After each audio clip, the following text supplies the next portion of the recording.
Hey everyone, so today we're going to be reviewing the Cyclone Boys 5x5.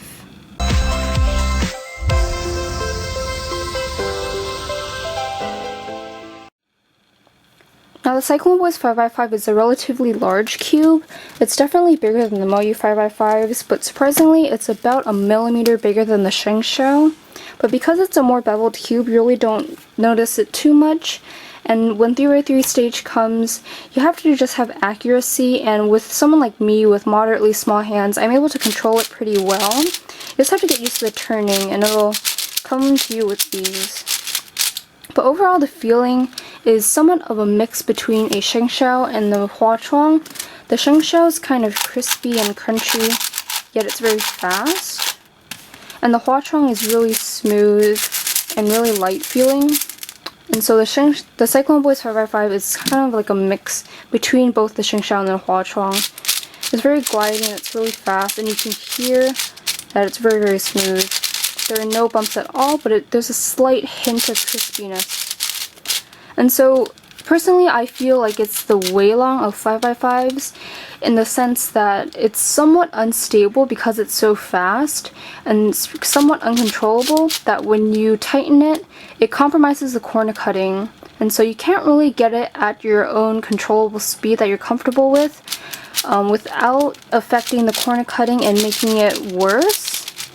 And so you really have to set it at looser tensions to get good corner cutting, but with setting at looser tensions, it allows for more lockups.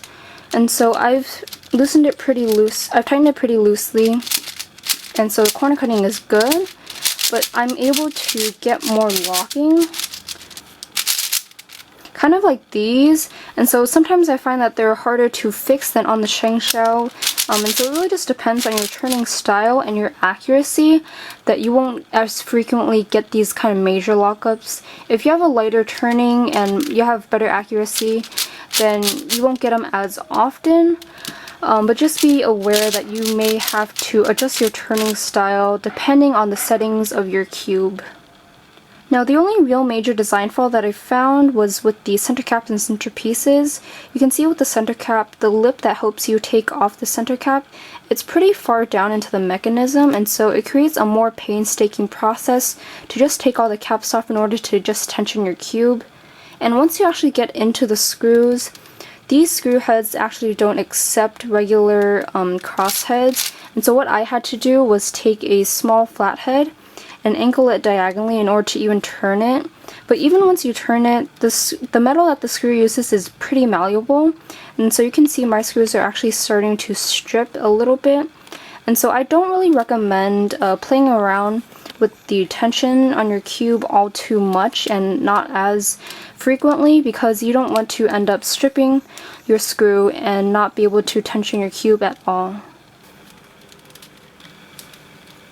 I definitely praise Cyclone Boys for making a good performing budget price 5x5 that's better than a Shengshou stock, but sometimes there really is just a reason for these more expensive Moyu 5x5s, for example, with a higher price tag.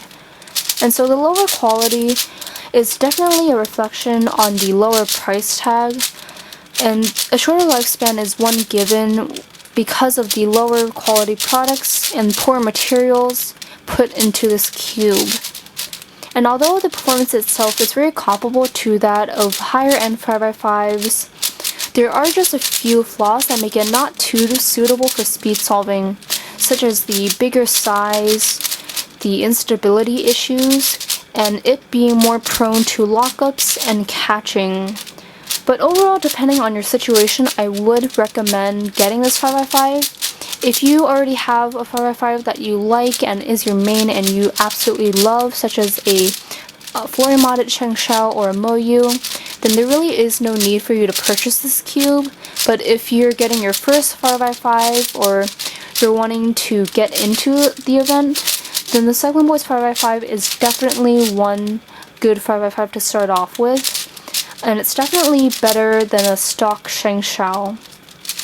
But overall, I do recommend the 5x5 depending on your situation again, and I do praise Cyclone Boys for making such a good 5x5 with the low quality products that they were given with and the options that they had. And pricing it at such a low price, it ranges from about $8 to $13 depending on the store you get it from and from which country. But overall, it is a pretty nice 5x5 for the price. And so I hope you guys found this review very helpful and very informative. Thank you guys for watching, and I'll catch you in the next video.